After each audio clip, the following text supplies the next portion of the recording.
Señor presidente, señoras y señores asambleístas, quisiera en primer lugar elogiar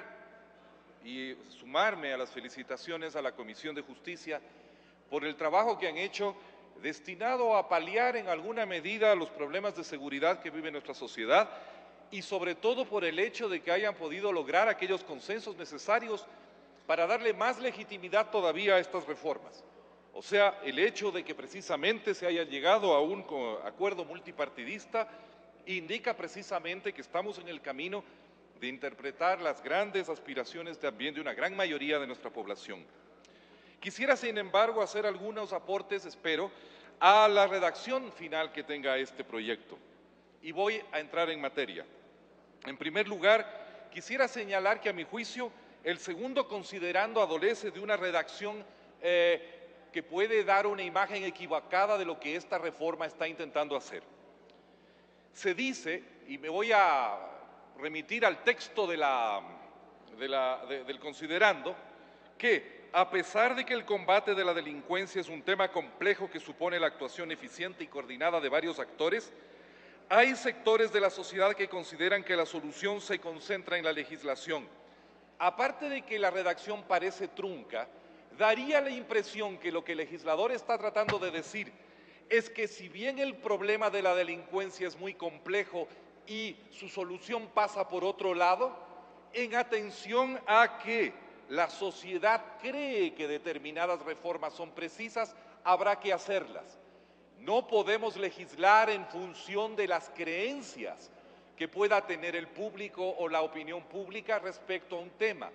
Si vamos a establecer estas reformas, es necesario fundamentar en que en efecto son necesarias y que en efecto tienen un impacto real en mejorar la situación de seguridad de nuestra población. Decir que vamos a hacer ciertas reformas porque existe una creencia de que determinadas medidas van a mejorar la situación de seguridad es, a mi juicio, exponernos a que se diga que lo que estamos haciendo es simplemente para satisfacer una demanda, esté ella o no fundamentada en los hechos o en la realidad. Yo sugiero darle otra redacción a ese considerando y quiero sugerir el que a continuación procedo a leer. Que, a pesar de que el combate contra la delincuencia es un tema complejo que supone la actuación eficiente y coordinada de varios actores y una acción sobre múltiples factores sociales, culturales, psicológicos, económicos y policiales, entre otros, es evidente que existen normas cuya reforma puede contribuir a paliar la situación de inseguridad que preocupa a la opinión pública. Estas reformas deben justificarse en que en efecto lograrán mejorar la situación de seguridad que afecta a la población, no simplemente en una creencia. Primera observación que quiero hacer. Segunda observación, me preocupa que en el artículo 3, si no se establece alguna adicional salvaguardia respecto a la intención dolosa, podríamos caer en situaciones en las cuales una persona de buena fe adquiere un bien robado sin saber que es robado y termina siendo sometida a una sanción bastante fuerte, de 3 a 6 años. Me parece que en el artículo 3 sería aconsejable establecer alguna frase o algún contenido que determine la intención dolosa de ese ocultamiento, custodia, transporte, venta o transferencia de tenencia del bien robado. Muchísimas personas simplemente de manera incauta o sin intención de contribuir a la delincuencia adquieren un bien robado o pueden tenerlo en su posesión sin conciencia de qué se trata. Debería haber alguna norma que permita el dolo de la simple accidental posesión o custodia de esos bienes robados. Quisiera referirme al artículo 6. En el primer inciso del primer artículo enumerado, quisiera señalar que tal vez sería conveniente que después de la palabra delitos se agregara la frase que lleguen a conocimiento de la Fiscalía, sea por partes informativos, informes o actas de los organismos de control u otras entidades del Estado o por cualquier otra noticia del ilícito. Esto es, para incorporar así pues a los informes de derecho administrativo que pueden por alguna razón caer, por ejemplo, en lo que manda la Ley Orgánica de la Contraloría General del Estado, que establece que si por los resultados de la auditoría gubernamental los auditores evidenciaren indicios de responsabilidad penal respecto de delitos contra la administración pública y otros que afecten a los intereses del Estado y de sus instituciones, tales resultados se presentarán al Ministerio Público para que ejercite la acción penal correspondiente. Por eso es necesario complementar la expresión informes, considerando que el artículo 65 de la misma ley señala que los resultados de las facultades de control pueden reflejarse en actas. Quisiera solicitar, y lo voy a hacer por escrito, que en esa reforma del artículo 6 se complemente la frase que lleguen a conocimiento de la Fiscalía, sea por partes informativos, informes o por cualquier otra noticia de ilícito. En el artículo 9, en la reforma del artículo 167, se dice, en los delitos de acción pública sancionados con una pena máxima de 1 año, se podrá dictar la prisión preventiva cuando el procesado de manera injustificada no se haya presentado a la audiencia de juzgamiento y se requiera de esta medida para la normal prosecución o sustanciación del juicio.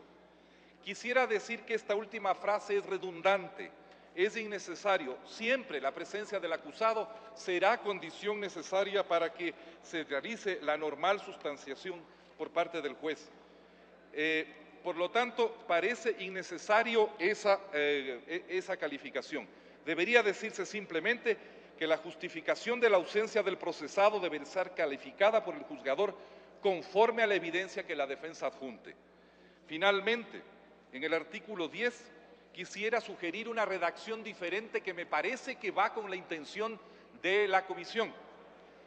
En el artículo 10 de lo que se trata es de corregir un imbalance que se produjo involuntariamente en las reformas del mes de marzo del año 2009. Si lo que se quería combatir era el hacinamiento carcelario y la indiscriminada utilización de la prisión preventiva, incluso con propósitos no siempre de prosecución de la justicia, la práctica indicó que los jueces aplicaban sin adecuado criterio las medidas alternativas a la privación de libertad y que pasamos de una situación de indiscriminado uso de la prisión preventiva a una situación de indiscriminado uso de las medidas cautelares alternativas. De lo que se trata es de encontrar el adecuado medio, evitar el abuso de la prisión preventiva con los deleterios efectos de hacinamiento carcelario y envilecimiento de personas que tal vez aún tienen remedio, a la situación de laxitud en la cual se cayó. Sugiero, por lo tanto, esta redacción que parece que restaura el adecuado equilibrio, ese medio que parece justo. Diría lo siguiente, artículo 10, sustituyas el segundo inciso del artículo 171 por el siguiente. Siempre que no se trate de delitos contra la administración pública, de aquellos cuyo efecto sea la muerte de una o más personas, de delitos sexuales, de odio y de cualesquiera de los sancionados con pena de reclusión, o de las infracciones cometidas con reincidencia, la prisión preventiva podrá ser sustituida por el arresto domiciliario. Además, en los casos en los que la persona procesada tenga una discapacidad, y luego viene la enumeración, no voy a seguir con toda la enumeración de los casos en que la condición de la persona justificaría el uso de la prisión domiciliaria. Por lo tanto, en la redacción quisiera que quedaran primero aquellos delitos o circunstancias procesales cuyo juzgamiento podría ir acompañado de medidas cautelares alternativas a la prisión preventiva, y por otro lado, un conjunto de condiciones personales que darían pie para el uso de esas medidas alternativas a las de la prisión preventiva. Quisiera simplemente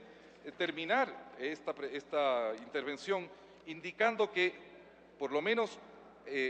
al juicio del que habla, es importante recordar que estas medidas que estamos ahora apoyando y que vamos a sostener con nuestra votación deben ser entendidas por la opinión pública como paliativos de un problema, el problema de la seguridad, que tiene un alcance muchísimo más complejo que simplemente las medidas judiciales o las medidas policiales. Es importante que la opinión pública entienda